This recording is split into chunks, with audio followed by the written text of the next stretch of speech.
O deserto se lembra de tudo. Ele se lembra dos passos dos profetas, da marcha dos conquistadores e dos gritos dos impérios transformados em pó. Mas no verão de 1967, os desertos do Oriente Médio mais uma vez testemunhariam a história. Desta vez escrita em fogo, metal e sangue. Esta é a história de uma guerra que durou apenas 6 dias, mas mudou o curso das 6 décadas seguintes. Uma guerra que redesenhou fronteiras, transformou a fé e alterou para sempre o equilíbrio de poder em uma das regiões mais voláteis da Terra. Em apenas 6 dias, o destino do Oriente Médio seria reescrito. Cidades cairiam, fronteiras desapareceriam e um novo capítulo da história começaria. Esta é a história da Guerra dos 6 Dias, a guerra que mudou tudo. Antes que o céu queimasse. Antes que o mundo visse relâmpagos cruzando os céus do Oriente Médio, antes que caças rugissem sobre desertos e cidades, antes que mapas fossem redesenhados em 6 dias surpreendentes, havia paz, uma calma frágil e enganosa. No coração do Oriente Médio, onde as fronteiras são linhas traçadas na poeira e a história se infiltra em cada grão de areia, um novo tipo de batalha estava se formando. Não um choque de exércitos, pelo menos não ainda, mas uma luta por algo mais antigo, mais essencial. Tudo começou com a água, um elemento simples e vital que fluía silenciosamente pelas terras do Oriente Médio e, no entanto, em meados da década de 1960, se tornaria a faísca que acendeu uma das guerras mais dramáticas do século XX.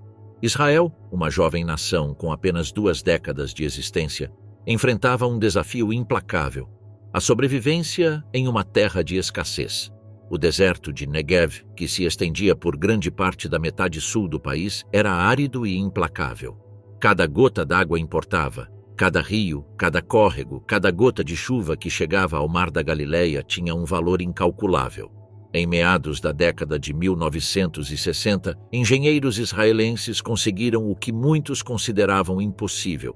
Começaram a canalizar as águas do Mar da Galileia por meio de uma ambiciosa rede de tubulações e canais, enviando água vital para o sul, para as terras áridas do Negev. Foi uma vitória nacional, um símbolo de engenhosidade e esperança, mas, do outro lado da fronteira, na Síria, esse ato foi percebido de forma muito diferente. As colinas de Golã, um planalto imponente que se ergue sobre o norte de Israel, estavam então sob controle sírio. A maioria dos rios e córregos que alimentavam o Mar da Galileia originavam-se nessas terras altas, serpenteando pelo solo sírio antes de desaguar na linha vital de Israel. Para os sírios, o uso dessas águas por Israel era mais do que um feito técnico. Era uma provocação à exploração de um recurso compartilhado. Então, em 1964, a Síria agiu. Sob um sol escaldante, tratores sírios começaram a escavar um novo canal através do terreno rochoso das colinas de Golã. O plano era ousado e direto: desviar as nascentes do Rio Jordão, cortando assim o acesso de Israel aos córregos que alimentavam o Mar da Galileia. Para Israel, era uma ameaça existencial. Sem água, o Negev murcharia.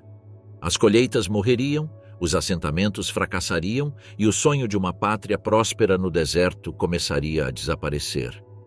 Assim que as primeiras pás afundaram em solo sírio, a contagem regressiva para a guerra começou. Por quase 20 anos, Israel viveu sob a sombra do conflito. Desde seu nascimento em 1948, nunca conheceu a paz total. As raízes remontavam a 1947, quando as Nações Unidas propuseram a divisão do território palestino controlado pelos britânicos em 2 estados, um judeu e um árabe. Para a comunidade judaica, marcada pelos horrores do Holocausto, essa resolução representou um renascimento. Mas para os árabes palestinos e a maior parte do mundo árabe, foi um ultraje, uma divisão de seu território sancionada por potências estrangeiras. Quando os britânicos se retiraram em 1948, o caos se instalou. 7 exércitos árabes invadiram o novo Estado de Israel, jurando esmagá-lo antes que pudesse sequer respirar.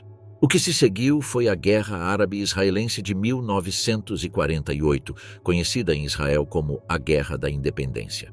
Contra todas as probabilidades, Israel sobreviveu. Não apenas perdurou, como também se expandiu para além das fronteiras propostas pela ONU. No entanto, a vitória teve um preço. Centenas de milhares de palestinos tornaram-se refugiados, e as sementes da amargura foram semeadas profundamente no solo do Oriente Médio. Em 1949, as armas cessaram, mas a paz não estava em lugar nenhum. O que emergiu, em vez disso, foi uma trégua frágil e desconfortável, uma pausa tensa entre as batalhas, em vez de um fim para elas. Linhas de armistício foram traçadas, mas não aceitas como fronteiras. Ao longo de todas as fronteiras, incluindo o Líbano ao norte, a Síria a nordeste, a Jordânia a leste e o Egito a sudoeste, reinavam a desconfiança, o medo e o ódio. Nas 2 décadas seguintes, Israel viveu como uma fortaleza sitiada.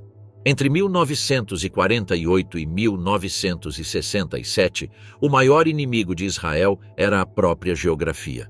O país era minúsculo, com uma faixa de terra não maior que o estado americano de Nova Jersey.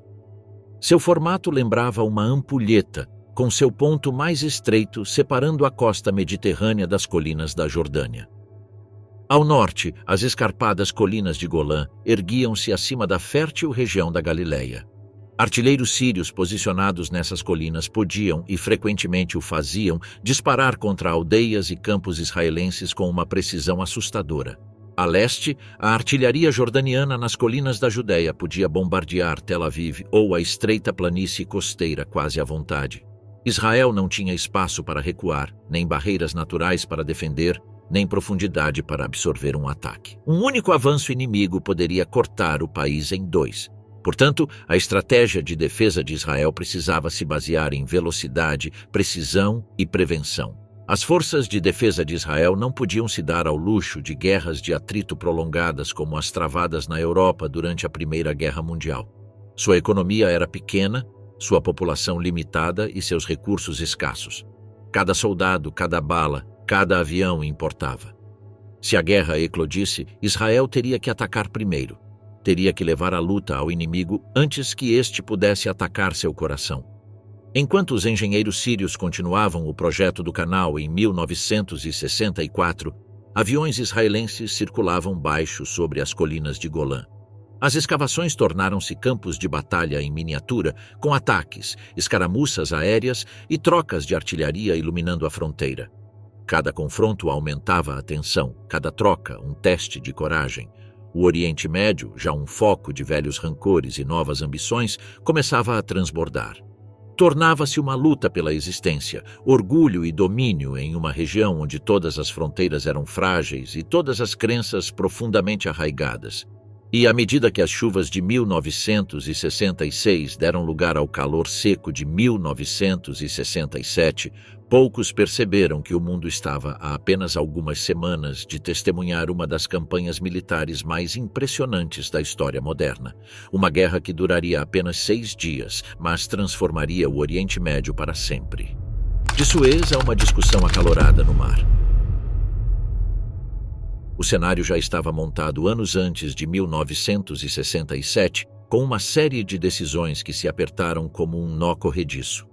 Em 1956, durante a explosiva crise de Suez, a Grã-Bretanha e a França pressionaram um Israel reticente e convenceram seus líderes a atacar o Egito.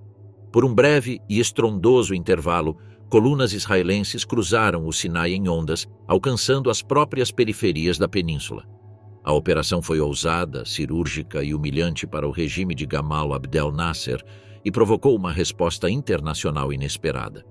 O que desencadeou esse confronto foi a política.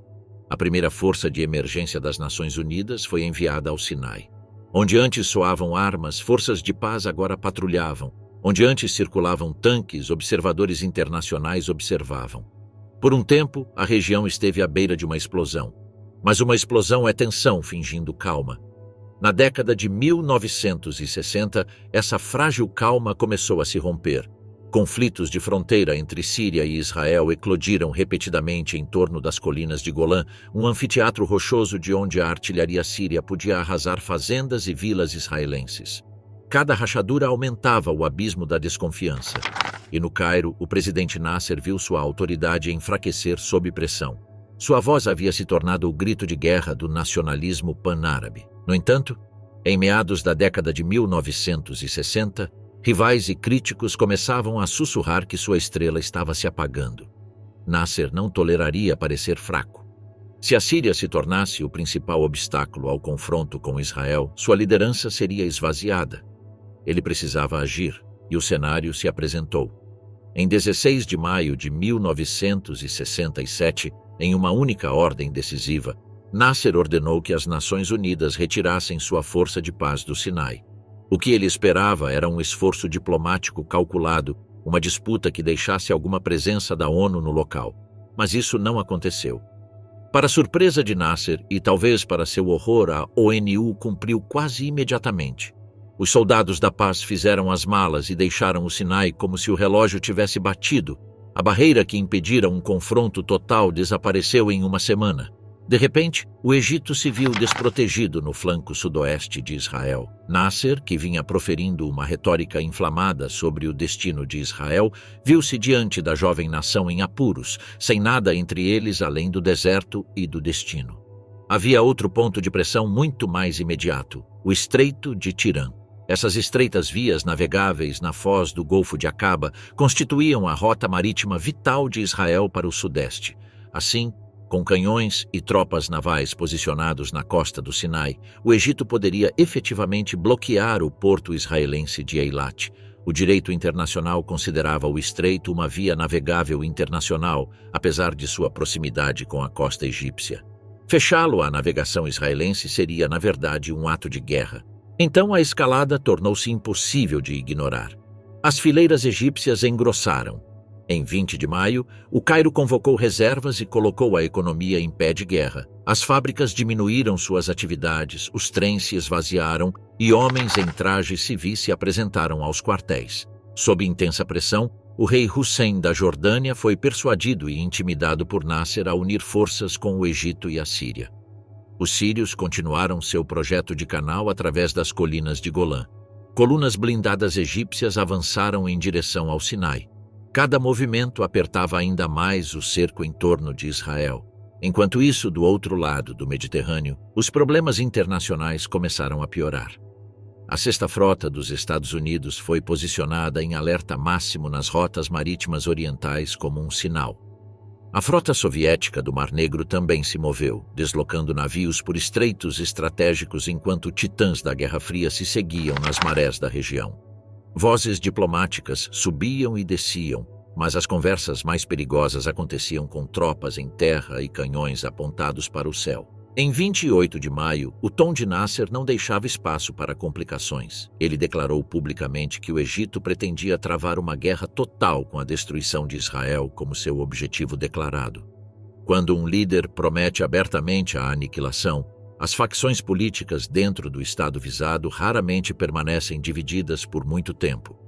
Tanto os pacifistas quanto os falcões israelenses encontraram uma rara unidade. Tais ameaças não toleram nuances ou atrasos. De volta a Jerusalém, a urgência tornou-se um imperativo.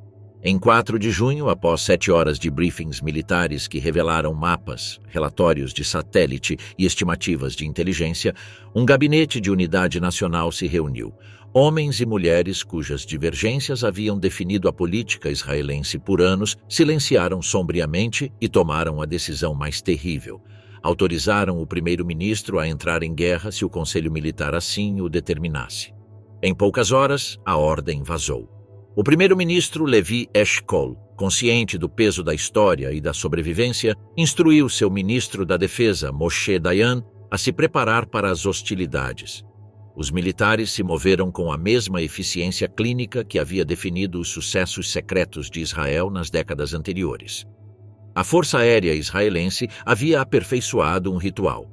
Um procedimento de retorno no qual um avião poderia pousar, reabastecer, rearmar, inspecionar e decolar novamente em apenas 8 minutos. Na prática, isso significava que um avião poderia completar 8 ciclos em um longo dia. Em teoria, se toda a Força Aérea voasse naquele ritmo, os danos cumulativos seriam enormes. Os planejadores calcularam os números. Se a Força Aérea atacasse com concentração ao longo de uma única e longa manhã, poderia tentar não apenas contestar os céus, mas também destruir a Força Aérea egípcia em terra. As bases aéreas egípcias eram próximas umas das outras e suas pistas eram levemente patrulhadas, fazendo com que a missão parecesse realizável, não apenas um sonho. Um golpe decisivo em poucas horas implacáveis poderia desequilibrar a balança em 3 frentes. Na madrugada de 5 de junho de 1967, os aviões estavam prontos. Os pilotos apertaram os cintos de segurança, a equipe de solo verificou os últimos parafusos e o ar cheirava a combustível de jato e expectativa. Às 7h45, horário de Israel, o silêncio era absoluto. O mundo ainda não sabia, mas o zumbido silencioso dos aeródromos israelenses naquela manhã foi o som que precedeu a tempestade. Trovão ao amanhecer. A manhã de 5 de junho de 1967 amanheceu como qualquer outra, mas com uma carga diferente. A tênue calma elétrica que se espalha pelos campos de batalha pouco antes de um raio. No Cairo, patrulhas egípcias da madrugada subiam ao céu em sucessão ordenada, seguindo rotinas há muito estabelecidas para proteger aeródromos, cidades e centros de comando. As patrulhas deveriam se sobrepor sem deixar lacunas, mas a realidade da rotina aérea é frágil. Aviões pousam, tripulações reabastecem, bombas são reabastecidas, e nesses minutos frágeis, o céu pode ficar vazio. A história frequentemente repete seus erros. Uma geração antes, em 8 de dezembro de 1941, aviões americanos nas Filipinas estavam reabastecendo no pátio quando o inimigo atacou. Esse doloroso precedente pairava no ar como um fantasma. Naquela manhã de junho, a mesma vulnerabilidade seria explorada, com consequências que se estenderiam do Cairo às capitais do mundo. Às 8h45, horário do Cairo, os operadores de radar olharam para cima e não viram nada. A patrulha egípcia da madrugada havia desaparecido. Num instante, o céu mudou de cor. Da janela do seu avião de comando, o ministro da guerra egípcio, marechal de campo Abdel Hakim Amer, estava com o seu chefe de gabinete e um conselheiro soviético. Juntos observavam uma coluna escura de fumo subir do aeródromo do Cairo Ocidental. O que ele viu não foi um único impacto, mas o colapso de um escudo. Aviões israelenses atacaram com a precisão de um bisturi. Pares de caças rugiam em arcos baixos e mortais, um para lançar bombas, um segundo para varrer o aeródromo com tiros de canhão e foguetes. Não passavam mais de 7 minutos sobre cada alvo. Depois, dispersavam-se no voo de 20 minutos de regresso às suas bases para o retorno de 8 minutos que se tornara uma marca registrada do planejamento israelense. Onda após onda. À medida que uma formação completava a sua corrida, outra já estava no ar, rumo às pistas egípcias. Mal se passavam minutos entre os ataques. Os aeródromos egípcios tornavam-se alvos incandescentes, depósitos de combustível detonados, hangares em chamas, pistas de táxi transformadas em cacos de vidro. Algumas das primeiras missões israelenses foram enviadas para enfrentar a maior ameaça, bombardeiros egípcios de fabricação soviética, escondidos perto do Cairo. Outros se espalharam pelos confins do deserto, bombardeando bases de caça no Sinai. O ataque israelense não foi um ataque disperso, foi uma destruição orquestrada e priorizada do poder aéreo com o objetivo de cegar os céus inimigos antes do avanço das forças terrestres. Mais longe, os campos de aviação que serviam às operações egípcias no Iêmen estavam longe de serem seguros. Do Mar Vermelho, bombardeiros israelenses atacaram Hasbanas e Luxor, provando que a geografia não poderia mais proteger uma base aérea, uma vez que os céus pertenciam aos israelenses. Era apenas uma questão de tempo até que a resistência chegasse. De manhã, MiG-21 e MiG-19 decolaram de Ugari, no Sinai, mergulhando na fumaça e nas chamas. O encontro foi brutal e breve. Em algumas escaramuças, aeronaves egípcias foram derrotadas no ar. Em outros, pilotos desesperados tentaram retornar a pistas já cheias de crateras e fumaça, apenas para encontrar suas pistas de pouso rasgadas em recifes letais de asfalto e concreto.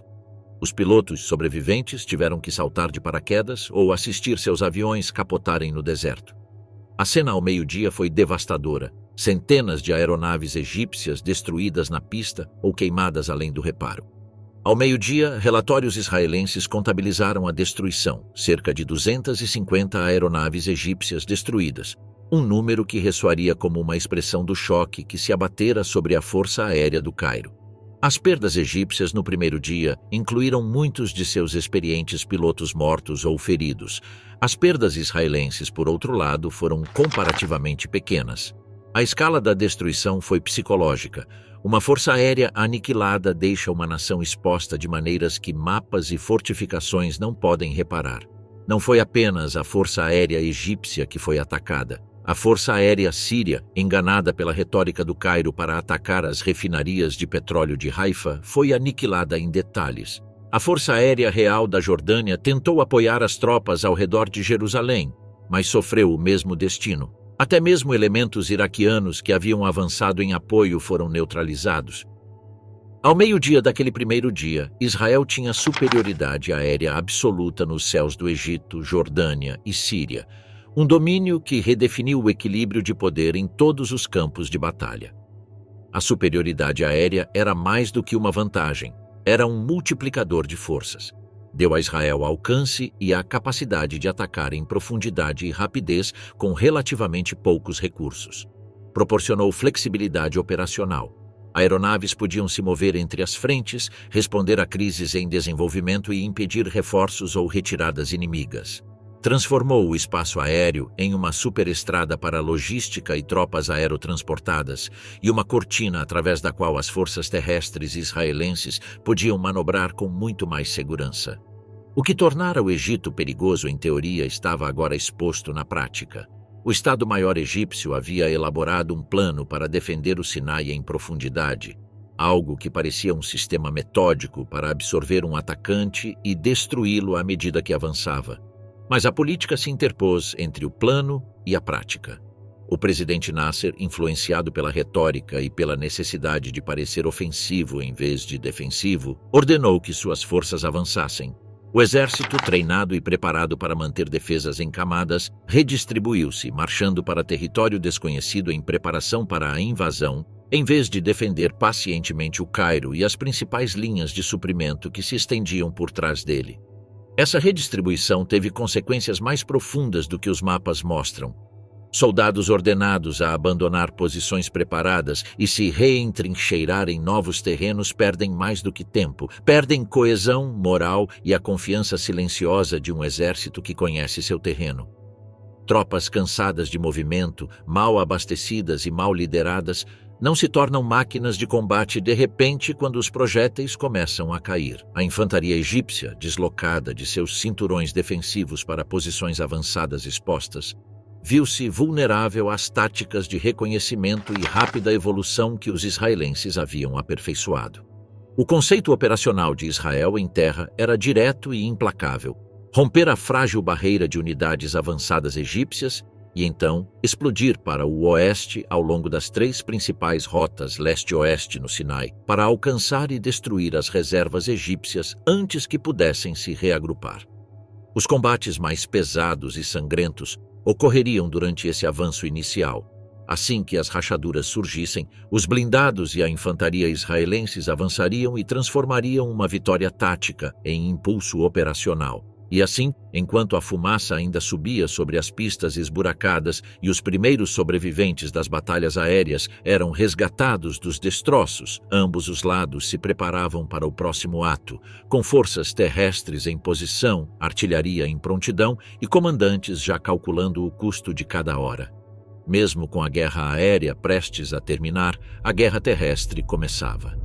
Fogo no deserto. O deserto não perdoa erros. Ele expõe todas as fraquezas de homens, máquinas e planos feitos muito longe da linha de frente.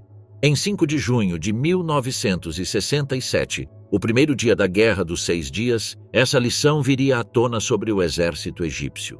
Ao amanhecer sobre a vasta e reluzente desolação da península do Sinai, o exército egípcio já estava tenso. Eles haviam recebido ordens para avançar e se concentraram ao longo da fronteira com Israel em uma postura ofensiva. Sua missão, de acordo com a retórica contundente do presidente Nasser, era invadir Israel, avançar pelo Negev e se unir às forças jordanianas que avançavam do leste. Mas agora o plano havia saído pela culatra. Ao se concentrarem tão perto da fronteira, os egípcios deixaram para si pouco espaço de manobra e nenhuma profundidade para absorver um contra-ataque israelense. Eles posicionaram suas divisões onde pudessem ser vistas, onde pudessem ser engajadas e onde a retirada significaria a aniquilação. Em Abu Agheila, um local que logo se tornaria famoso na história militar, os egípcios construíram o que acreditavam ser uma fortaleza inexpugnável. Seguindo a doutrina soviética, os egípcios cavaram cinturões de trincheiras no deserto, cercados de minas e cobertos por ninhos de metralhadoras. Seu flanco direito era protegido por cristas de rocha irregular e uades secos, o esquerdo por dunas móveis. A artilharia estava posicionada na retaguarda para disparar contra qualquer atacante. Atrás, escondida da vista, uma reserva blindada aguardava para atacar. Para quem olhasse o mapa, Abu Agheila era uma fortaleza de aço e areia. Para os israelenses era um desafio que exigia perfeição. O brigadeiro-general Ariel Sharon, já conhecido entre seus homens por sua audácia, beirando a imprudência, comandou a divisão israelense que enfrentava Abu Agheila. Ele sabia que romper ali significava romper o coração da linha egípcia. Fracassar significava perder a guerra antes mesmo de ela começar. Então, Sharon elaborou um plano que desafiava as expectativas. Em vez de atacar as defesas egípcias de frente, ele dividiu suas forças em 3 braços coordenados. Uma força de tanques, um ataque de paraquedistas e uma ponta de lança de infantaria móvel. Seus tanques circulariam amplamente, tomando uma rota desconhecida através do deserto para impedir que a reserva blindada egípcia se juntasse à luta. Seus paraquedistas, transportados de helicóptero sob o manto da escuridão, desceriam diretamente atrás das linhas de artilharia egípcia, silenciando seus canhões antes mesmo do início do ataque principal. Era um tiro no escuro que exigia absoluta confiança em cada homem. À medida que a noite avançava, helicópteros israelenses circulavam baixo sobre as dunas, suas pás batendo suavemente no ar quente do deserto. Abaixo, os artilheiros egípcios permaneciam em suas trincheiras, alheios às sombras que desciam do céu. Em poucos minutos, paraquedistas israelenses pousaram e abriram fogo, aniquilando as equipes de artilharia egípcias. O silêncio que se seguiu foi assustador, com uma quietude nascida da descrença. Ao amanhecer, tanques israelenses e canhões autopropulsados começaram a bombardear o flanco esquerdo das trincheiras egípcias. O rugido da artilharia se fundiu com o rugido dos foguetes, enquanto nuvens de areia subiam para o céu. À medida que a barragem se deslocava, a infantaria israelense avançava pelas dunas com os rostos envoltos em lenços, as armas em punho. Sinalizadores coloridos subiam em arco para marcar seu avanço, vermelho para aqui, verde para avançar, branco para inimigo neutralizado. Atrás deles, os artilheiros dos tanques ajustavam a mira com esses flashes de luz, disparando em estreita coordenação para manter os defensores egípcios encurralados. Os engenheiros israelenses avançavam lentamente, limpando os campos minados sob fogo inimigo, marcando rotas seguras para a passagem de veículos blindados. Era uma dança brutal e caótica de fogo e poeira, e funcionava. No meio da manhã, os homens de Sharon haviam rompido a primeira linha de trincheiras. Em poucas horas, o segundo cinturão caiu. Os defensores egípcios lutaram arduamente nos bolsões, mas o comando e a comunicação estavam se deteriorando. A blindagem de flanco de Sharon começou a bloquear as rotas de retirada. Então veio o chamado que Sharon esperava. O brigadeiro Avraham Yoffe, destacado nas proximidades, comunicou por rádio que estava pronto para avançar para o Sinai assim que a estrada estivesse livre. Sharon deu a ordem para mover forças amigas através de uma frente de batalha ativa. Mesmo enquanto as últimas trincheiras egípcias estavam sendo limpas, as unidades avançadas de Yoffe avançavam, com os motores rugindo enquanto avançavam para o oeste, em direção ao deserto aberto. O ímpeto israelense era agora imparável. Assim que a linha em Abu Agheila foi rompida, a guerra no Sinai deixou de ser uma batalha e se transformou em uma perseguição. Os egípcios, ainda preparados para uma ofensiva que nunca aconteceria, de repente se viram em uma perseguição implacável. Informações obtidas a partir de documentos capturados, sinais interceptados e patrulhas de reconhecimento deram aos israelenses uma visão clara das posições egípcias. Eles descobriram uma brecha perigosa entre a 20ª Divisão Palestina, perto de Gaza, e a 7ª Divisão Egípcia, a oeste. Na travessia de Rafah, a brecha entre eles se abria como uma ferida. Enquanto isso, os comandantes israelenses sabiam exatamente o que fazer. Se conseguissem avançar para o norte, em direção a Rafa, não apenas interromperiam a coordenação do Egito com as forças palestinas, mas também atacariam o próprio exército egípcio pela retaguarda. O plano exigia velocidade e agressividade, qualidades que as FDI possuíam em abundância. Em poucas horas, veículos blindados israelenses avançaram, destruindo comboios de suprimentos, cortando linhas telefônicas e bloqueando estradas. As estruturas de comando egípcias ficaram confusas. Relatos de avanços israelenses chegaram mais rápido do que ordens. O que havia começado como uma defesa de linha de frente transformou-se em uma retirada desorganizada pelo deserto escaldante. Ao final do quarto dia, 15.000 egípcios haviam sido mortos ou feridos, 5.000 capturados, incluindo 500 oficiais, e 80% do equipamento pesado egípcio havia sido destruído ou confiscado. Enquanto isso, Israel havia perdido cerca de 300 soldados e sofrido pouco mais de 1.000 feridos. 4 dias após o primeiro tiro, todo o exército egípcio no Sinai havia sido esmagado. Em 8 de junho, o Egito concordou com um cessar-fogo. As forças especiais que Israel havia preparado para tomar o sul do Sinai e Sharm el-Sheikh mal eram necessárias. A resistência egípcia já havia evaporado. Marinheiros israelenses desembarcaram em Sharm el-Sheikh, hastearam sua bandeira sobre o Estreito de Tirã e reabriram a rota marítima que havia iniciado o conflito apenas algumas semanas antes. Mas os líderes israelenses sabiam que a guerra estava longe de terminar. O alto comando israelense enfrentava um pesadelo aritmético. Eles haviam conquistado os céus e destruído o exército egípcio, mas estavam cercados pela Jordânia a leste, pela Síria ao norte e pelos remanescentes da influência egípcia ao sul. Não podiam combatê-los todos de uma vez. Então, recorreram ao mesmo princípio que Napoleão Bonaparte empregara um século e meio antes: a estratégia da posição central. A ideia era simples, mas ousada: posicionar o exército entre múltiplos inimigos e atacá-los um por um antes que pudessem se unir. À medida que a artilharia israelense avançava para o oeste através do Sinai, outras frentes se intensificavam. No leste, o rei Hussein da Jordânia havia sido atraído para o conflito, pressionado pela bravata de Nasser e suas próprias alianças. A artilharia jordaniana já havia aberto fogo ao longo da fronteira, bombardeando posições israelenses perto de Jerusalém. Conselheiros egípcios prometeram vitória. O que eles ofereciam era distração. No final de 5 de junho, diante da avalanche de notícias de um triunfo israelense no Sinai, o Estado-Maior de Tel Aviv lançou suas operações. Eles redirecionaram suas reservas com o reforço de brigadas blindadas, paraquedistas e infantaria para a frente central. Chegara a hora de confrontar a Jordânia. O bem treinado e orgulhoso exército real jordaniano mantinha 6 brigadas de infantaria na Cisjordânia, 3 nas colinas ao norte de Samaria, 2 guardando Jerusalém e 1 nas terras altas da Judéia, ao sul de Belém. 2 brigadas blindadas estavam prontas para atacar como o punho cerrado do exército de Hussein. Os israelenses os enfrentaram com uma combinação de formações montada às pressas.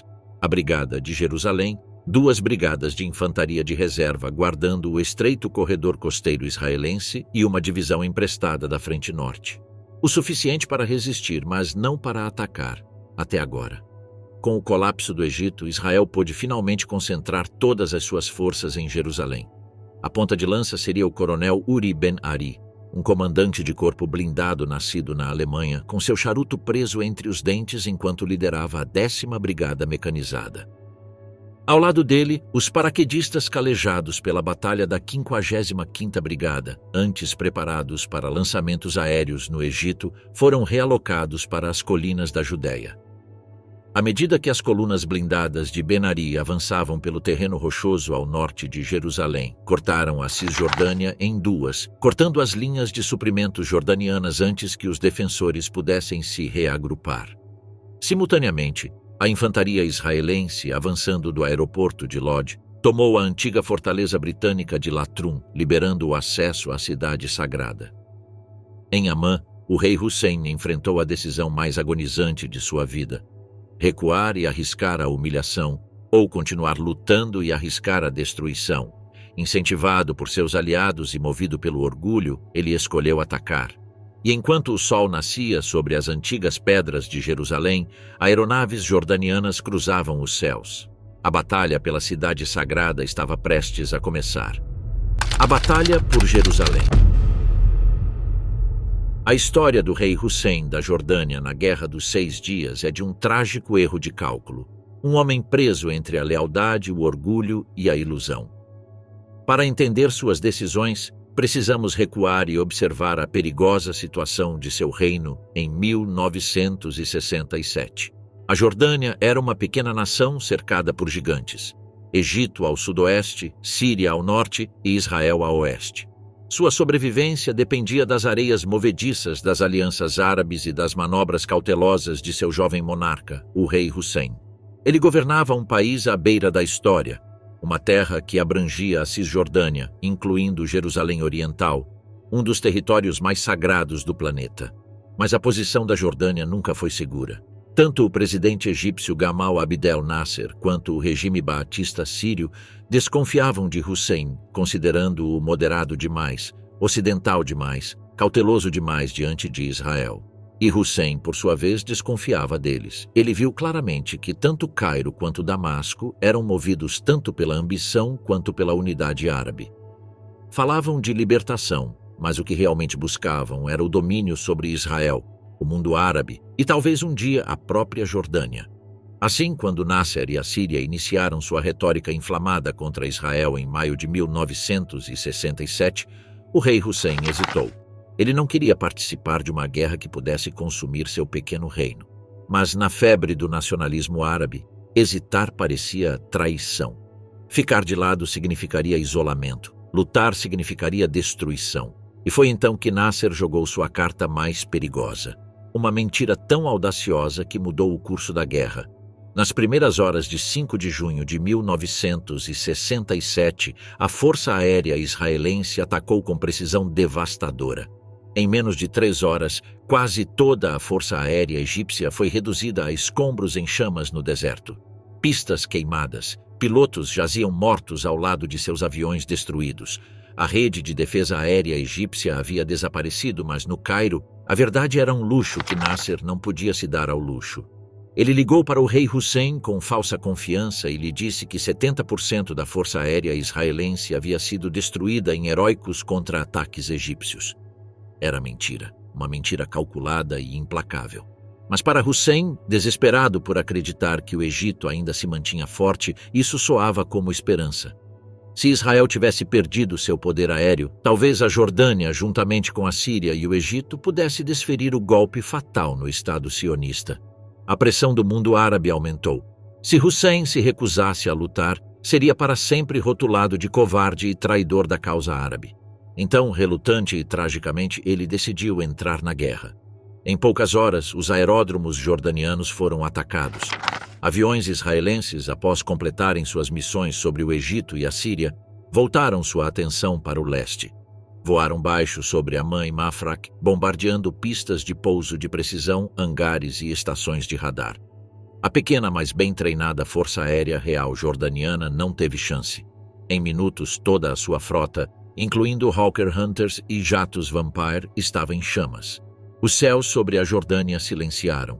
O exército do rei Hussein, corajoso mas cego, teria que lutar sem cobertura aérea. Tendo perdido a guerra aérea, Hussein recorreu às suas forças terrestres. Ordenou que a 60ª Brigada Blindada, sua formação mais poderosa, avançasse das colinas da Judéia para bloquear o avanço israelense. Mas a Força Aérea Israelense, agora sem oposição no ar, os interceptou. Onda após onda de caças Mirage e aeronaves Mystère atingiram as colunas, esmagando-as com foguetes e tiros de canhão. A estrada do deserto tornou-se um cemitério de tanques e caminhões. Ao mesmo tempo, os paraquedistas israelenses abandonaram seus planos para o Egito. Eles empacotaram seus equipamentos, deixaram seus mapas do deserto para trás e se espalharam em direção a Jerusalém. A cidade, dividida desde 1948, era agora o próximo campo de batalha. Por quase 2 décadas, os jordanianos fortificaram Jerusalém Oriental. Eles construíram defesas como se antecipassem um cerco com uma rede de trincheiras, arame farpado, ninhos de metralhadoras e campos minados. Os edifícios ao longo da linha entre Ramat Rachel, o Monte Scopus e a Cidade Velha haviam sido transformados em fortalezas, com seus porões conectados por túneis. Parecia menos uma cidade e mais uma fortaleza da Primeira Guerra Mundial, um lugar onde cada esquina poderia se tornar um campo de batalha. E no centro de tudo isso, erguia-se a Colina da Munição, um monte fortificado a nordeste da Cidade Velha. Era a chave para as defesas ao norte de Jerusalém. Quem quer que a controlasse poderia dominar toda a área de acesso. Tomá-la seria um inferno, mas os israelenses não tinham escolha.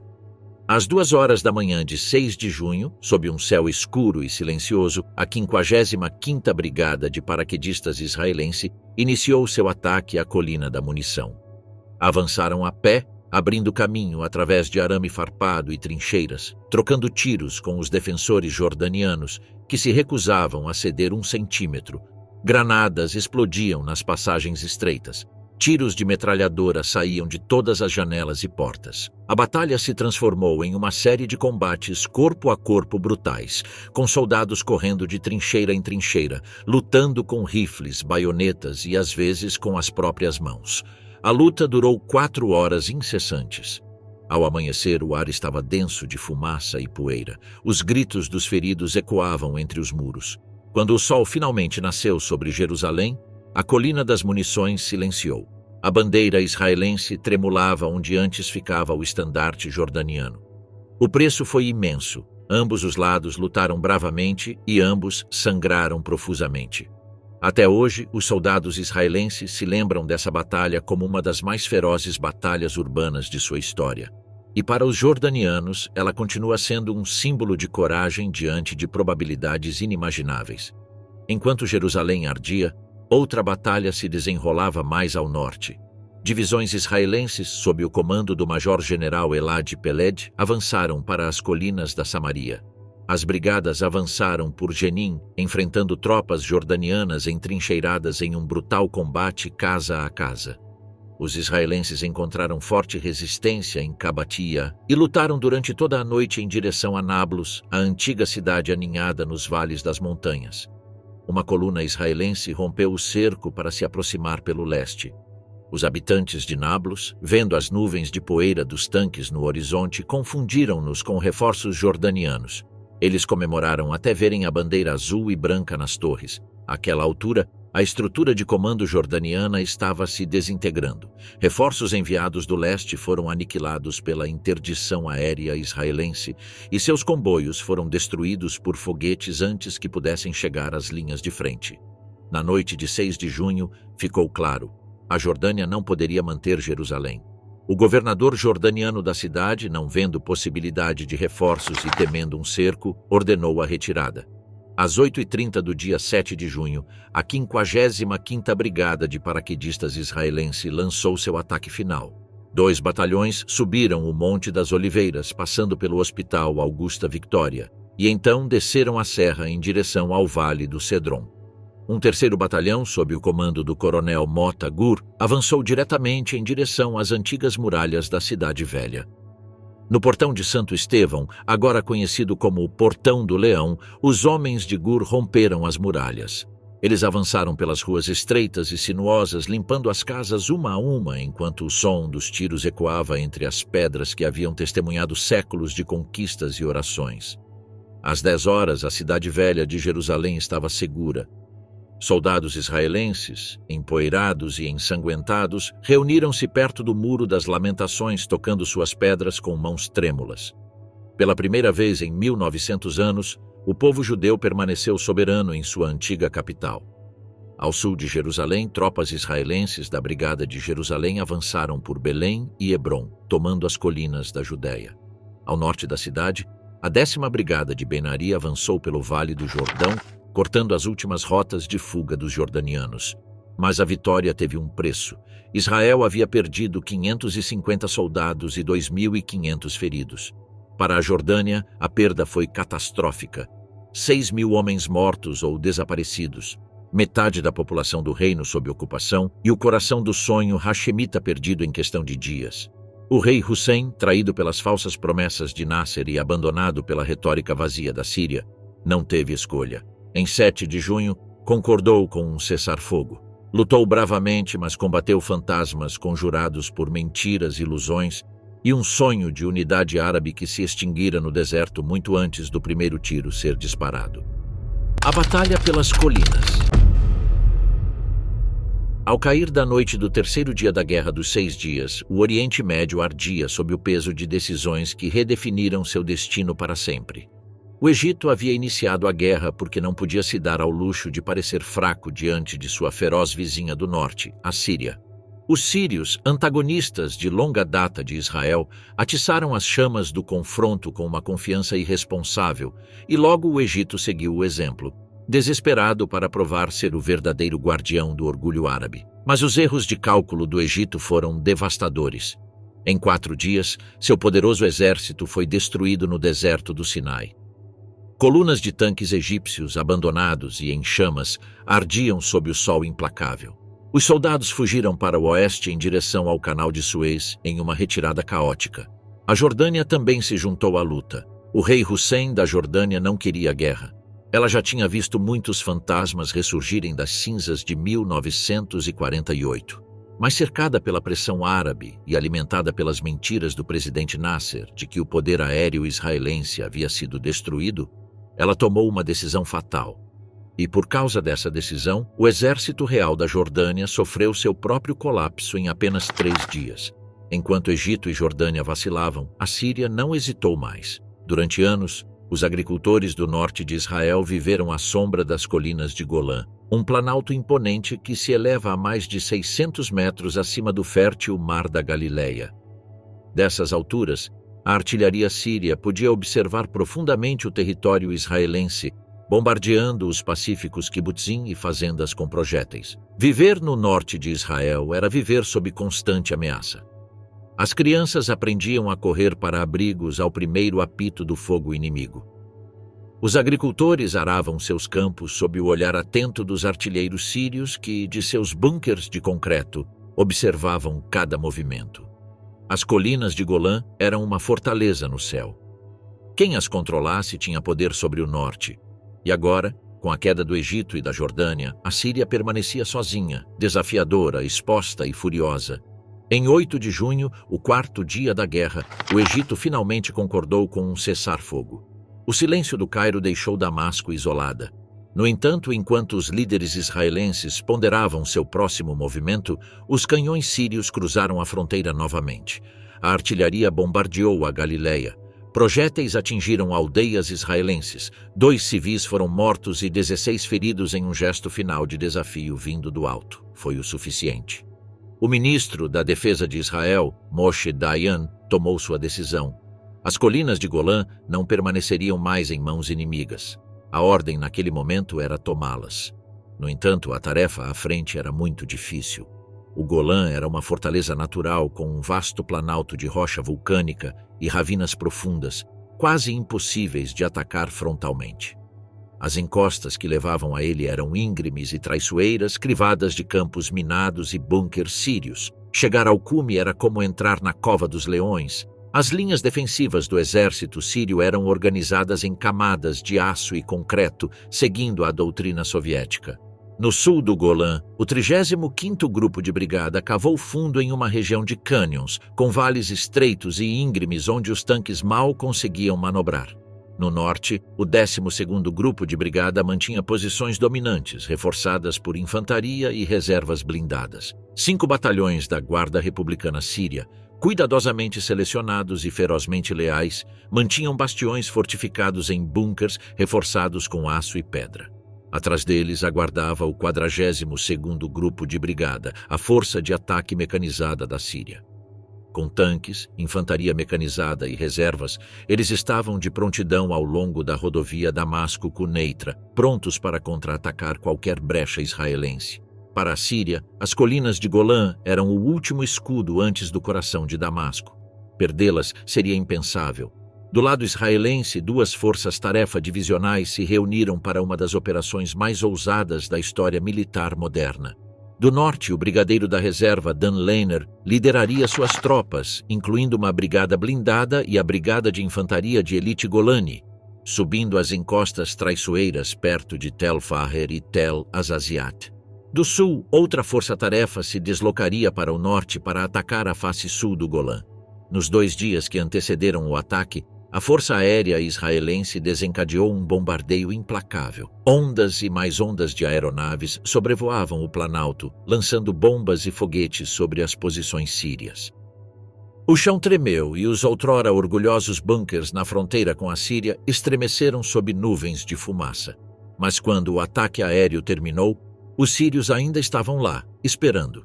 Na manhã de 9 de junho, o brigadeiro Lehner deu o sinal. Tanques israelenses, sob o comando do coronel Albert Mandler, começaram sua ascensão sob intenso fogo de artilharia síria. Projéteis assobiavam acima e explodiam nas encostas, cobrindo as colunas blindadas com estilhaços derretidos. Ao lado deles, soldados da Brigada Golani avançavam a pé. Seu objetivo, Tel Faher, uma das posições mais fortemente fortificadas de toda a frente. No entanto, a abordagem foi um pesadelo, pois o terreno estava minado e cercado de arame farpado. Cada passo à frente atraiu fogo de metralhadora de bunkers escondidos nas rochas. O primeiro ataque israelense atingiu as fortificações com apenas 3 homens restantes, e, mesmo assim, eles não pararam. Um segundo ataque se formou com homens rastejando pela fumaça e poeira, atirando-se sobre os obstáculos de arame para que seus companheiros pudessem atravessá-los como pontes vivas. Granadas de mão chocalhavam nas trincheiras. Soldados lutavam sala por sala, bunker por bunker, em feroz combate corpo a corpo. Às 18 horas, Tel Faher havia caído. A bandeira israelense tremulava sobre o topo da colina destruída, seu tecido rasgado por estilhaços, mas tremulando desafiadoramente contra o vento da noite. Ao cair da noite de 9 de junho, a borda norte das colinas de Golã estava finalmente em mãos israelenses. O custo havia sido terrível, mas o caminho estava aberto. Pela primeira vez na história, soldados israelenses estavam nas alturas que por décadas pairavam sobre suas casas. Abaixo deles, a Galileia se estendia como uma promessa, a salvo das armas que outrora a perseguiam. Mas a guerra ainda não havia terminado. Mas ao sul, as divisões sírias estavam se reagrupando. A própria Damasco, a apenas 65 quilômetros de distância, tremia ao som do avanço dos tanques israelenses. O ato final da Guerra dos 6 Dias estava prestes a começar. O último dia. A noite de 9 para 10 de junho de 1967 marcou o ato final da Guerra dos 6 Dias. Nas encostas escuras das colinas de Golã, a ofensiva israelense continuava a subir em meio à fumaça e aos escombros. O ar estava carregado com o cheiro de combustível queimado e o aroma metálico pungente de projéteis. Nas sombras, o rugido dos motores ecoava como um trovão pelos vales. Os tanques do coronel Albert Mandler avançavam firmemente em direção a Quneitra, a última grande cidade síria nas colinas de Golã. Cada quilômetro era uma luta. Avançavam sob artilharia pesada, sobre campos minados e através de cânions que haviam se tornado campos de batalha. Os soldados sabiam que a cada cume que alcançavam estavam se aproximando não apenas da vitória, mas também da própria Damasco. Enquanto os veículos blindados de Mandler lutavam em direção a Quneitra, outro drama se desenrolava na escuridão. Do sul, elementos da 55ª Brigada de Paraquedistas de Israel e unidades mecanizadas rumavam para o norte para se juntar à luta. Eles haviam lutado nas colinas de Jerusalém poucos dias antes. Agora, com pouco tempo para descansar ou reabastecer, foram lançados em outro campo de batalha, um ainda mais traiçoeiro que se estendia até as nuvens.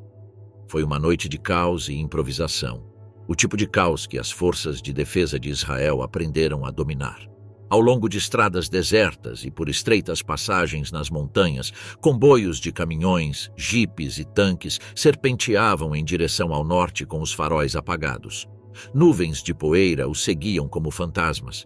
Em uma sala de reuniões lotada, o coronel Uri Ben-Ari, comandante da 10ª Brigada Blindada de Israel, reuniu centenas de motoristas antes de sua longa marcha noturna. Aquela noite se tornou um símbolo da disciplina israelense no campo de batalha.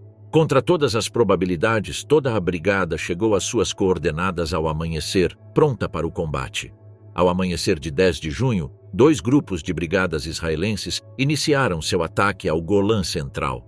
Tanques se moviam como predadores através da neblina, suas torres girando lentamente em busca de armas sírias.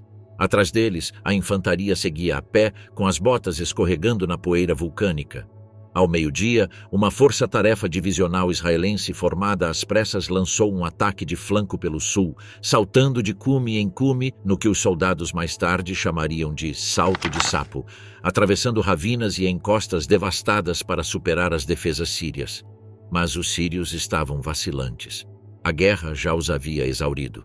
A força aérea havia sido destruída por ataques preventivos israelenses. Seus aliados permaneceram em silêncio sob o cessar-fogo.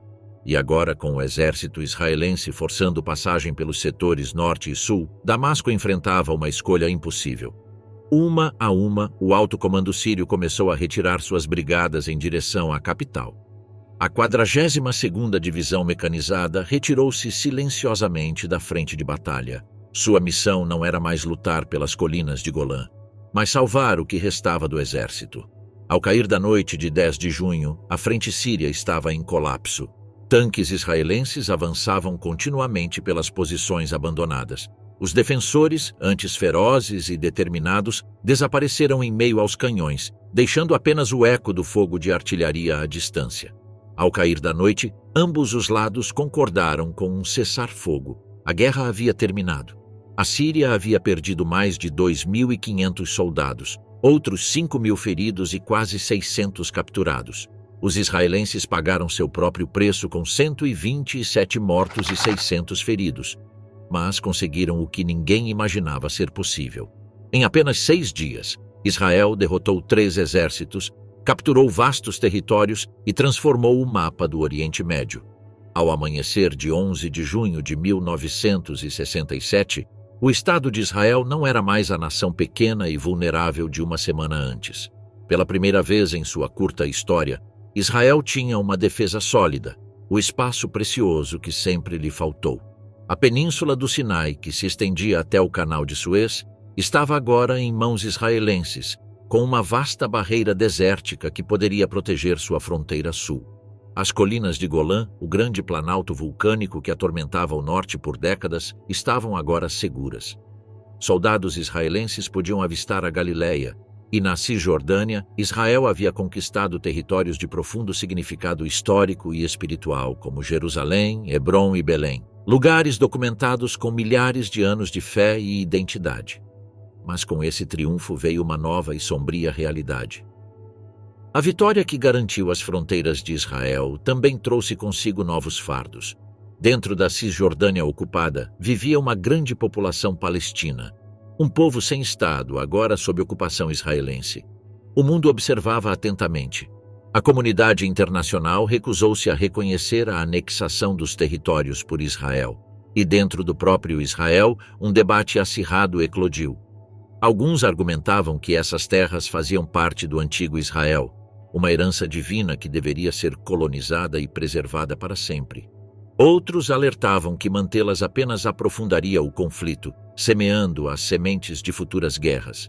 Entre 1967 e 1973, o Sinai tornou-se uma vasta zona tampão, uma linha de areia e silêncio separando Israel do Egito, mas também uma paz frágil que um dia destruiria novamente. As colinas de Golã tornaram-se um escudo, uma torre de vigia, um posto de observação estratégico onde os soldados israelenses podiam proteger a fronteira norte com os olhos no horizonte sírio. Naquele momento, a guerra havia terminado. 6 dias que mudaram o mundo e o mapa do Oriente Médio mudaram para sempre. Nesse breve período, Israel alcançou o que muitos consideravam impossível. Lutou contra 3 nações, 3 exércitos em 3 frentes e venceu. Os canhões silenciaram, mas os sinais de guerra persistiram, carregados pelo vento do deserto através do Sinai sobre a Galileia e até as colinas de Golã. A vitória trouxe não apenas segurança, mas também um novo e perigoso fardo. Nos meses que se seguiram, Israel se viu em uma encruzilhada. Agora possuía vastas extensões de terra e territórios que se estendiam muito além de suas fronteiras de 1948. A península do Sinai ao sul, as colinas de Golã ao norte, a Cisjordânia no coração das antigas colinas da Judéia e Samaria. E com essa nova terra veio um antigo instinto, o instinto de construir. Desde a fundação do Estado, os israelenses sempre foram colonos e construtores. Eles fizeram o deserto florescer, drenaram pântanos e ergueram cidades do nada. Agora, esse mesmo impulso era direcionado para essas terras recém-conquistadas. Nas colinas de Golã, onde a artilharia síria outrora trovejara contra fazendas israelenses, novas comunidades começaram a emergir. Famílias plantavam vinhedos no solo vulcânico negro. Crianças brincavam sob as mesmas colinas onde tanques haviam queimado poucas semanas antes. Na Cisjordânia, o chamado da fé era forte. Para muitos israelenses, essas não eram simplesmente terras conquistadas. Eram parte do Israel bíblico, o berço da história judaica. Nomes antigos como Hebron, Siló e Betel retornaram aos mapas. Eram locais bíblicos que haviam ganhado vida após 2000 anos. Os colonos chegaram com esperança e ideologia, movidos tanto pela história quanto pelo destino. Construíram casas, escolas e sinagogas. Mas cada novo assentamento tinha um custo. Cada um precisava ser defendido com soldados, fortificações e recursos. E no Sinai, onde o deserto se estendia infinitamente em direção ao Canal de Suez, Israel também começou a construir. Postos avançados erguiam-se na areia, longe de Tel Aviv ou Jerusalém. Eram símbolos de permanência, mas também lastro e posições avançadas que exigiriam proteção se a guerra retornasse. Israel havia ganhado profundidade no mapa, mas, paradoxalmente, começou a perdê-la na realidade. Cada novo assentamento, cada posto avançado ampliava seu alcance, mas também enfraquecia suas defesas. O que havia sido conquistado como espaço estratégico foi lentamente transformado em novas frentes. Antes da guerra, Israel se viu encurralado. Navios não conseguiam acessar o Estreito de Tirã, fazendas do norte eram bombardeadas por armas sírias e a capital estava cortada ao meio pelo arame farpado jordaniano. A cidade velha de Jerusalém estava fora dos limites para os judeus por quase 2 décadas. Em 6 dias caóticos de combate, Israel reverteu tudo isso. Abriu rotas marítimas, silenciou os canhões sírios e reuniu Jerusalém, a cidade eterna, sob sua bandeira. Mas a paz, como sempre, permaneceu ilusória. As Nações Unidas emitiram uma resolução instando Israel a se retirar dos territórios que havia capturado em troca da paz com seus vizinhos. Diplomatas chamaram essa troca de território por paz. Mas em meio à fumaça da vitória, a paz ainda parecia um sonho distante. Israel havia vencido militarmente, mas politicamente o mundo estava inquieto. Seus vizinhos árabes se recusaram a negociar, declarando os infames 3 nãos em Khartum. Nenhuma paz com Israel, nenhum reconhecimento de Israel, nenhuma negociação com Israel. Por mais de 1 década, as fronteiras permaneceram tensas. O Sinai serviu como escudo e armadilha, a Cisjordânia como represa e problema, e as colinas de Golã como fortaleza e ponto crítico. No final da década de 1970, após anos de impasse, ocorreu um avanço que poucos acreditavam ser possível. Israel e Egito, antes os mais ferozes inimigos, sentaram-se para conversar. O resultado foram os acordos de Camp David, um acordo de paz que surpreendeu o mundo. Em 1979, Israel concordou em devolver a península do Sinai ao Egito em troca de uma paz formal. Foi a primeira vez que uma nação árabe reconheceu oficialmente o direito de Israel de existir.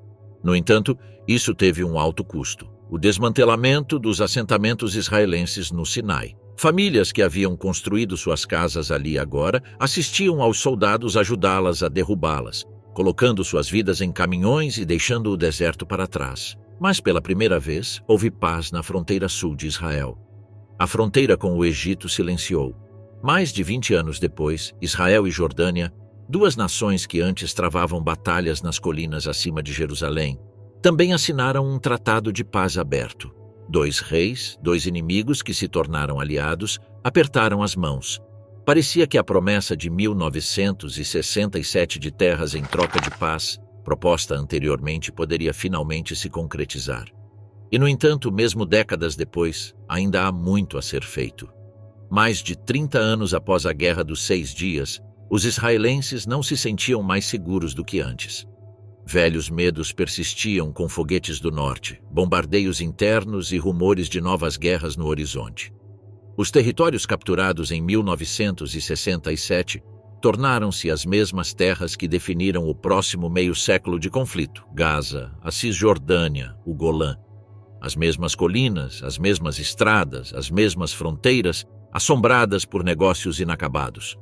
A Guerra dos 6 Dias havia dado a Israel tudo o que lhe faltava anteriormente: profundidade estratégica, domínio militar e controle sobre terras sagradas. Mas também havia dado origem a novos dilemas, novos inimigos e novas questões sobre identidade, moralidade e sobrevivência. O mundo testemunhou, incrédulo, o milagre de 1967. As pessoas a chamaram de a campanha militar mais brilhante do século, um exemplo clássico de velocidade, coordenação e audácia. Mas por trás das manchetes e desfiles estavam os rostos de soldados que nunca voltaram para casa. Jovens que cruzaram desertos, escalaram montanhas e lutaram nos becos de Jerusalém. Muitos foram enterrados longe de onde nasceram. Para suas famílias, a vitória carregaria para sempre o peso da perda. A humilhação de 1967 tornou-se um grito de guerra que alimentou décadas de turbulência, desde a ascensão da Organização para a Libertação da Palestina até as guerras e revoltas que se seguiram. A Guerra dos 6 Dias não encerrou o conflito, apenas o redefiniu. Para Israel, a guerra transformou o medo em confiança, mas também a humildade em arrogância. A vitória relâmpago gerou uma sensação de invencibilidade que se provaria custosa 6 anos depois, quando, em 1973, no Yom Kippur, o dia mais sagrado do calendário judaico, Egito e Síria lançaram um ataque surpresa que quase destruiu as defesas israelenses. No final, as fronteiras puderam ser tomadas em 6 dias, mas a paz levaria gerações.